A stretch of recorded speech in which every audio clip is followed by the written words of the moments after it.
Good morning बच्चों। बच्चों आज हम लोग जो है फिजिक्स का पहला लेक्चर स्टार्ट करने वाले हैं, ठीक है ना। और ये होगा आपका मैथमेटिकल टूल्स। क्योंकि आपको पता है कि फिजिक्स में मैक्सिमम जो है कि मैथ का एप्लीकेशन है, इसलिए जो बेसिक बेसिक एप्लीकेशन जो बाद में चल कर के फिजिक्स में यूज होने वाले हैं उनको एक एक करके हम पहले ही डील कर लेंगे। ठीक है बेटा जी। कुछ मैथमेटिकल रूल तो आप लोग टेंथ में पढ़ के आए हो। जैसे आपने कहा कि क्वाड्रेटिक इक्वेशन, इसको लगभग हर बच्चा कर लेता है। अच्छा, ट्रिग्नोमेट्रिक भी आपने थोड़ा बहुत क्या है पढ़ा हुआ है। हालांकि 11th के टॉपिक में हम आपको डिस्कस करेंगे, इन सब चीज़ों को डिस्कस करेंगे थोड़ा सा हट करके, लेकिन थोड़ा बहुत आप इसके बारे में जानते हो। जो मैथमेटिकल टूल्स, जो मैथमेटिक्स आपको बिल्कुल नहीं पता है और उसी का मैक्सिमम 90% पूरे 11th या 12th में यूज होने वाला है, स्पेशली फिजिक्स में, वो आपका है कैलकुलस।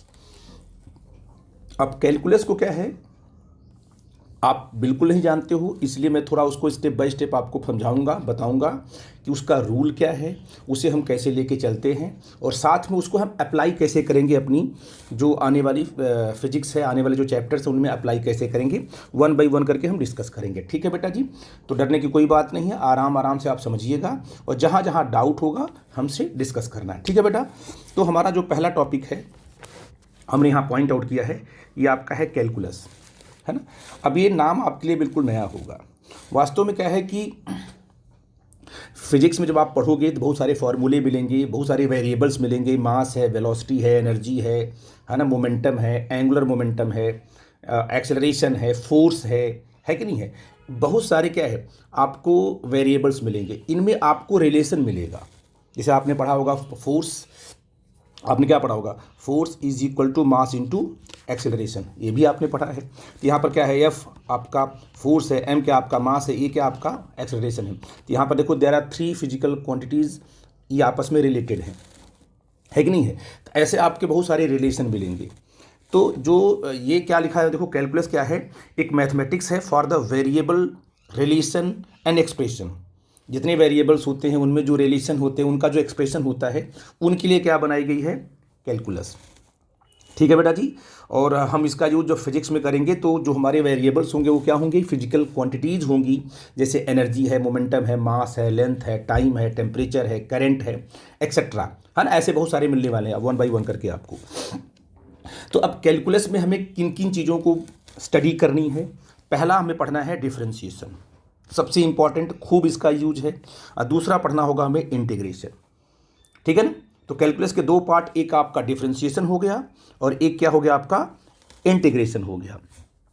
अब डिफरेंशिएशन और इंटीग्रेशन क्या है, बच्चे बड़ा कंफ्यूज होते हैं क्योंकि स्टार्टिंग में उनको चलता नहीं पता हो क्या रहा है और बाद में क्या है वो यूज करना शुरू करते हैं तो उनको आता नहीं है। तो अगर आपको बिल्कुल छोटे बच्चों की तरह बताया जाए कि डिफरेंशिएशन क्या है, इंटीग्रेशन क्या है, जो कि आप समझ जाओ, उसके लिए आप एक सिंपल एक एग्जांपल ले सकते हो। आपके हाथ में मान लो एक पोटैटो है, सिंपल एक पोटैटो है, ठीक है ना।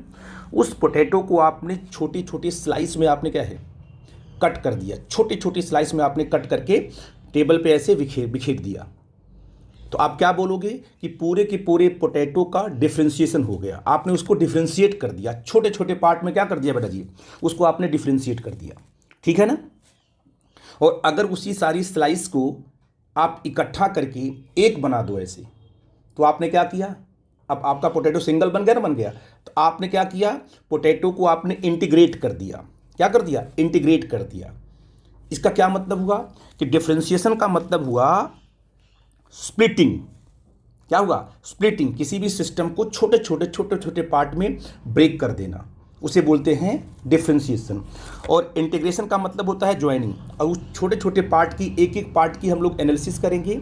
इसके बाद क्या करेंगे, पूरा का पूरा उसको जब जोड़ देंगे, इकट्ठा कर देंगे, तो पूरे सिस्टम की हमें जानकारी मिल जाएगी। ठीक है ना। तो हमने बिल्कुल सिंपल तरीके से लिखा है समझने के लिए आप लोग को। डिफरेंशिएशन का मतलब क्या होता है, स्प्लिटिंग, छोटे छोटे पार्ट में ब्रेक करना।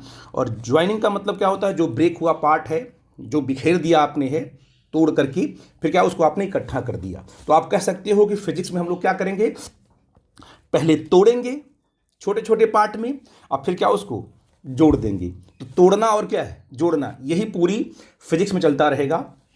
और इसी से क्या है, हमें किसी भी हैपनिंग के बारे में पूरी पूरी जानकारी मिलती है और बिल्कुल एक्यूरेट मिलती है, एग्जैक्ट मिलती है। बिना डिफ्रेंशिएशन के हम क्या आगे नहीं बढ़ सकते हैं। ठीक है बेटा जी, तो मैं आपको आगे चलता हूँ, अब बताता हूँ कि कैलकुलस को पढ़ने के लिए हमें किन किन चीज़ों की नीड पड़ेगी। तो बेटा जो है कि देखो फंक्शन की बात करेंगे, इसमें जो नीड पड़ी आपकी, ये आपका है फंक्शन। अच्छा, फंक्शन क्या होता है? Relation in variables. ठीक है ना, वेरिएबल्स, जैसे मान लो दो वेरिएबल्स हैं, चाहे एक्स ले लो चाहे वाई ले लो, है ना। अगर दो वेरिएबल्स हैं उनमें जो रिलेशन है ना, उन्हें क्या बोलेंगे? फंक्शन। सिंपल तरीके से बोल रहे हैं हम लोग, ठीक है ना।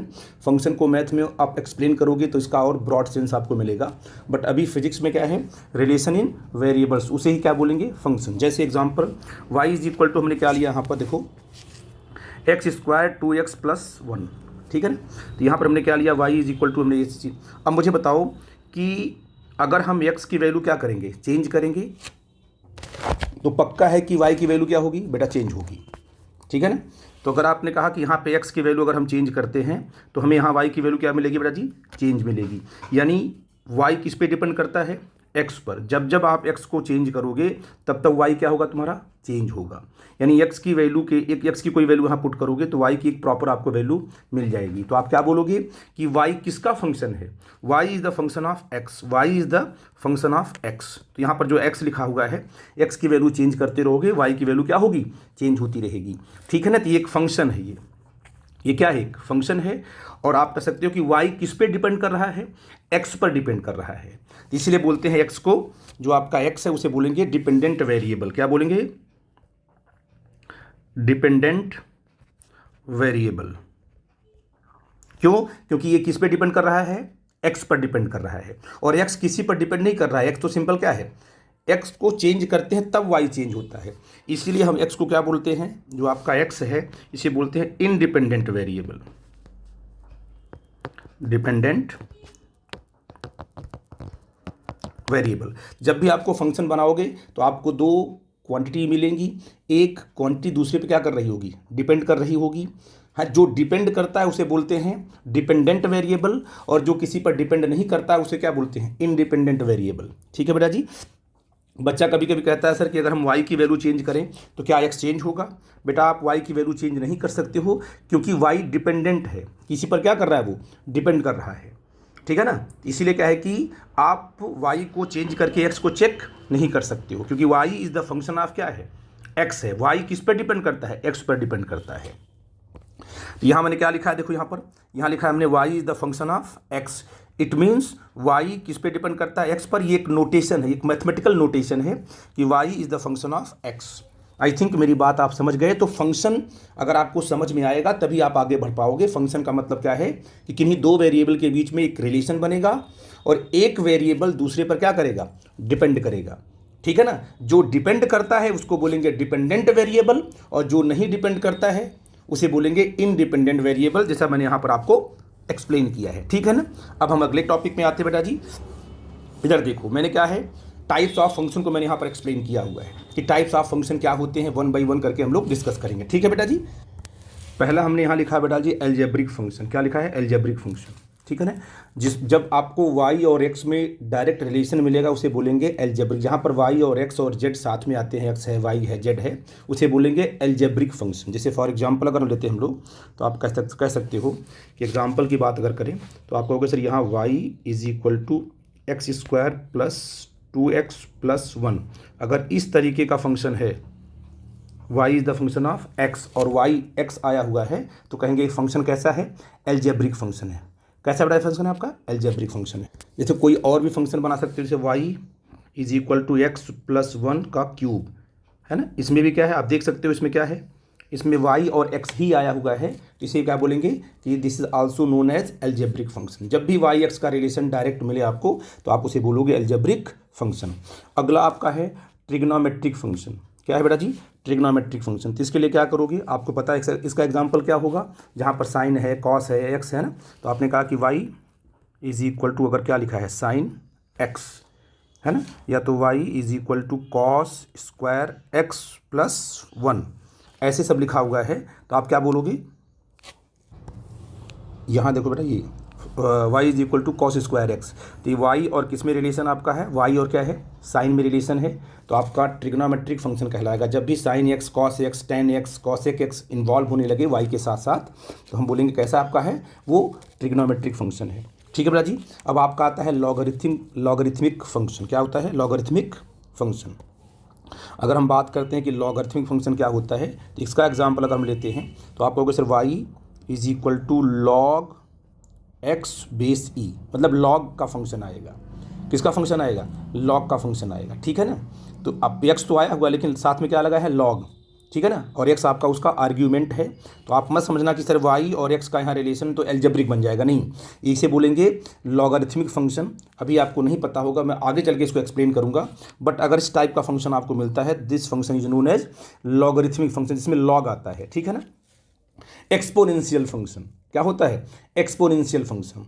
एक्सपोनेंशियल फंक्शन उसे कहते हैं कि ई पावर अगर एक्स आया हुआ, जैसे मान लीजिए y is equal to e power 5x, तो ई की पावर पर एक्स आया हुआ है, ई की पावर पर क्या आया हुआ है, एक्स आया है। जब भी ई की पावर समथिंग आपको मिले तो कहेंगे वो कैसा फंक्शन कहलाएगा, एक्सपोनेंशियल। कैसा कहलाएगा, एक्सपोनेंशियल। तो there are 4 type of functions आपने देखा, और एक आप लास्ट में देखोगे, एक करवा मैं समझाऊंगा आपको, ये जाएगा तुम्हारा मिक्स्ड फंक्शन। मिक्स्ड, ये बोलेंगे मिक्स्ड फंक्शन। इसमें क्या होगा, इसमें सारे फंक्शन आपस में क्या होंगे, मिक्स होंगे। मतलब आप कह सकते हो कि एल्जेब्रिक है, ट्रिग्नोमेट्रिक है और लॉगरिथम है, ये आपस में मिक्स हो। जैसे मान लीजिए एग्जांपल लेते हैं आपको, y इज इक्वल टू आपने कहा x square plus sine x, है ना, प्लस सपोज किया, लिख दिया आपने क्या है, लॉग एक्स बेस ई। अब ये जो फंक्शन आपका हुआ, ये जो फंक्शन आपका बना, ये ठीक है ना। अब ये फंक्शन क्या कहलाएगा बेटा जी, इस फंक्शन को बोलेंगे क्या चीज़, बोलो बच्चा जी, इसको बोलेंगे कि आपका मिक्स फंक्शन है। कैसा आपका है, मिक्स्ड है। मतलब इसमें एल्जेब्रिक भी आ गया, लॉगरिथम भी आ गया, और क्या है, ट्रिग्नोमेट्रिक भी आ गया। तो मतलब इस कह सकते हो कि मिक्स है। कैसा आपका है, मिक्स्ड है। मिक्स्ड में आपको मिनिमम क्या है, मिनिमम 2 डिफरेंट टाइप के फंक्शंस आने चाहिए। अगर एक एल्जेब्रिक आ गया और एक ट्रिग्नोमेट्रिक आ गया, तब भी क्या कहलाएगा, वो मिक्स्ड फंक्शन। ठीक है बेटा जी। आई थिंक फंक्शन के बारे में आपको चला पता। इन्हीं फंक्शन को हम बाद में क्या करेंगे, डिफ्रेंशिएट करेंगे। तो टाइप ऑफ फंक्शन आप समझ गए। अब मैं अगले कंसेप्ट बेटा आता हूँ, ध्यान देना। ये अब अगर आपने स्लोप ऑफ द ग्राफ ये अपनी स्टडी नहीं की, तो फिर आगे चल कर के आप जो है ग्राफ को हैंडल नहीं कर पाओगे। कैलकुलस को पढ़ने से पहले हमें स्लोप की स्टडी करनी पड़ेगी। जैसे मैंने यहाँ पर पॉइंट आउट किया है, देखो ध्यान से, कि स्लोप क्या होता है, variation in y with respect to x. जब y और x के बीच में हम ग्राफ प्लॉट करते हैं, दो कोई वेरिएबल, हम y x आपका रेफरेंस लेके चल रहे हैं, ये y और x कुछ भी हो सकता है, वेलोसिटी टाइम, डिस्प्लेसमेंट टाइम, है ना, या तो एक्सेलरेशन टाइम, मतलब कुछ भी वेरिएबल हो सकता है आपका। लेकिन 2 वेरिएबल्स होंगे, उन्हीं के बीच में हम ग्राफ प्लॉट करने जा रहे हैं, और ग्राफ प्लॉट करना आपको सिखा रहे हैं। ठीक है। जैसे मान लो कि आपको मैंने एग्जाम्पल दिया कि मान लो आपके पास एक स्ट्रेट लाइन है, ये मान लो आपके पास कोई स्ट्रेट लाइन है, देखो ध्यान से, ये आपके पास कोई स्ट्रेट लाइन है। मैं कह दूं आपसे कि बताओ ये स्ट्रेट लाइन का, इस स्ट्रेट लाइन का स्लोप कितना है। तो अगर मैं अब ऐसे बना दिया कि भाई इस स्ट्रेट लाइन का स्लोप कितना है, स्लोप का मतलब क्या होता है कि वो स्ट्रेट लाइन एक्स एक्सिस से कितना एंगल बना रही है। जैसे आपने कहा कि भाई हमारा हॉरिजॉन्टल एक्सिस मान लीजिए ये एक्स है, ये क्या हमारा एक्स एक्सिस है।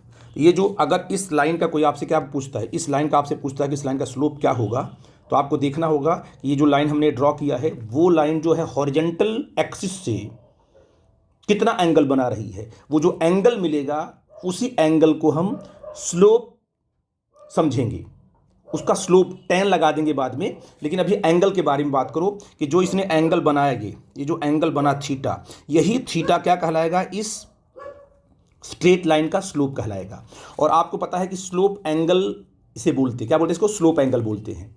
और अगर आपको स्लोप एंगल बनाना है या स्लोप दिखाना आपको है, तो याद रखना कि एक्स एक्सिस से एंगल बनाना, कैसे बनाना, एंटी क्लॉकवाइज। मतलब एक्स एक्सिस पर अपना पेन रखना और कहाँ लेके जाना, उस लाइन के पास तक लेके जाना, लेकिन कौन सी वाइज लेके जाओगे? Anti clock wise. कौन सी? अगर आपने कहा कि आपने स्लोप निकालना है, स्लोप एंगल, ये जो आपका एंगल बनेगा देखो ध्यान से, यहाँ से आप यहाँ जाओगे तो इसे बोलेंगे स्लोप एंगल, ये आपका थीटा होगा। और थीटा को आपने कैसे बनाया है? हॉरिजेंटल एक्सिस से anti clock wise, anti clock wise. और इसे बोलेंगे, क्या बोलेंगे? Slope angle. क्या बोलेंगे? Slope angle. और अगर हमने इसमें क्या लगा दिया? टेन, टेन लगा दिया, यानी आपने कह दिया जो थीटा हमने बनाया है, टेन थीटा कहलाएगा स्लोप। क्या कहलाएगा? टेन थीटा, ये स्लोप कहलाएगा। किसका? इस लाइन का स्लोप कहलाएगा टेन थीटा। तो पहले थीटा बना लेंगे और थीटा पे क्या लगा देंगे? टेन लगा देंगे, तो उस लाइन का स्लोप निकल जाएगा। स्लोप का मतलब होता है कि ये लाइन एक्स एक्सिस से कितना झुकी हुई है, इसकी ढलान कितनी है ना? ढलान के बारे में पता लगेगा तभी आप लाइन को लाइन तो ड्रॉ कर दोगे आप, लेकिन आपको बताना पड़ेगा ना कि लाइन झुकी हुई है या बिल्कुल वर्टिकल खड़ी हुई है कि नहीं बेटा जी? और क्या कितना एंगल बना रही है? तो आपको एंगल अगर बता दिया जाएगा तो शायद आप लाइन को प्रॉपर तरीके से ड्रॉ कर लोगे। तो स्लोप के बारे में जानकारी होना बहुत ज़रूरी है, वरना कोई भी ग्राफ आप प्लॉट नहीं कर पाओगे। स्लोप का सेंस क्या था? एक्स एक्सिस से वो जो लाइन है, जिस लाइन का हम स्लोप निकालने जा रहे हैं, एक्स एक्सिस से एंटी क्लॉकवाइज क्या करेंगे? हम एक एंगल बनाएंगे और that angle is known as slope angle. क्या बोलेंगे उसको? Slope angle. और टेन लगा देंगे साथ में उस एंगल के साथ, तो आपका उसका स्लोप निकल जाएगा। उस लाइन का क्या निकल जाएगा? स्लोप सिंपल निकल जाएगा, उसका झुकाव कितना है वो निकल जाएगा। अब आप बच्चे बार बार पूछते हैं, सर टेन क्यों लगा रहे हो आप? कॉस्ट क्यों नहीं लगा रहे हो? कॉट क्यों नहीं लगा रहे हो? कॉसेक क्यों नहीं लगा रहे हो? टेन ही लगा करके आपने स्लोप का कैलकुलेशन क्यों किया? तो उसकी चर्चा मैं अभी अगले वीडियो में या अगले टॉपिक में करने वाला हूं। देखो ध्यान से, यहाँ हमारे पास क्या है? हमारे पास यहाँ पर एक्स एक्सिस है, यहाँ पर क्या हमारे पास वाई एक्सिस है, और हमने क्या है? एक लाइन ड्रॉ यहाँ कर दिया। ध्यान देना, एक लाइन ड्रॉ कर दिया और मैंने पूछा ये स्ट्रेट लाइन है, और इस स्ट्रेट लाइन का अगर आपको स्लोप निकालना है, स्लोप हम क्या करते हैं? यहाँ तो ये स्ट्रेट लाइन है, अगर आपको कर्व मिल जाएगा तो स्लोप तो हर पॉइंट पे क्या होगा? उसका चेंज होगा। तो अगर यहाँ पर स्ट्रेट लाइन है तो किसी एक पॉइंट का अगर स्लोप आपसे पूछूं तो क्या करोगे? इस पॉइंट पर क्या बनाओगे? हॉरिजॉन्टल लाइन, और एंटी क्लॉकवाइज क्या बनाओगे? एंगल बनाओगे। That angle is known as slope angle. अगर हमने ये पॉइंट लिया स्ट्रेट लाइन पे, बोला कि मैं यहाँ पर स्लोप बनाओ, तो क्या करोगे? जब भी कोई पॉइंट लो तो उस पर क्या ड्रॉ करो? हॉरिजॉन्टल लाइन ड्रॉ कर दो उस लाइन से होती हुई। बोल बच्चा जी। और क्या करो? एंटी क्लॉकवाइज क्या करो? एंगल बनाओ। That angle is known as slope angle at that. इस पॉइंट का क्या कहलाएगा? वो स्लोप एंगल, क्योंकि ये स्ट्रेट लाइन है और इसका स्लोप एंगल क्या है? ऑल्टरनेट एंगल सब बनेंगे, है कि नहीं है? इसका मतलब क्या है कि इसका सारा का सारा क्या है? एंगल सेम होगा, यानी कहना इस लाइन का जो स्लोप एंगल है हर एक पॉइंट पर क्या है बेटा जी? सेम है। इसलिए हम कहेंगे कि ये लाइन जो है कांस्टेंट स्लोप बना रही है ना? स्ट्रेट लाइन हमेशा क्या करती है? स्ट्रेट लाइन का जो स्लोप होता है वो हमेशा क्या होता है? कांस्टेंट होता है, क्योंकि एक स्ट्रेट लाइन है, उसका अगर हम एंगल बनाएंगे किसी पॉइंट पर तो वो एंगल हमेशा सेम आएगा। एक्स एक्सिस से क्या बेटा आ जाएगा? सेम आएगा। यहाँ से लो, चाहे यहाँ से लो, चाहे यहाँ से लो, चाहे यहाँ से लो, जो भी एंगल लोगी सब एंगल क्या आएगा? सेम आएगा। इसलिए कहते हैं, इसको याद कर लो कि कहीं पर स्ट्रेट लाइन ग्राफ बना हुआ है तो उसका स्लोप हमेशा क्या आता है? कांस्टेंट रहता है। जो भी स्लोप रहेगा वो क्या रहेगा? कांस्टेंट रहेगा। तो स्ट्रेट लाइन है, स्लोप क्या होगा इसका? Tan theta. Theta theta theta हर जगह आया हुआ है, तो क्या होगा तुम्हारा? Tan theta. और ये क्या तुम्हारा? ये कांस्टेंट है। क्यों कांस्टेंट है? For a straight line graph. बेटा कैसा ग्राफ तुम्हारा है? स्ट्रेट लाइन है। बोल बच्चा हाँ कि ना? ठीक।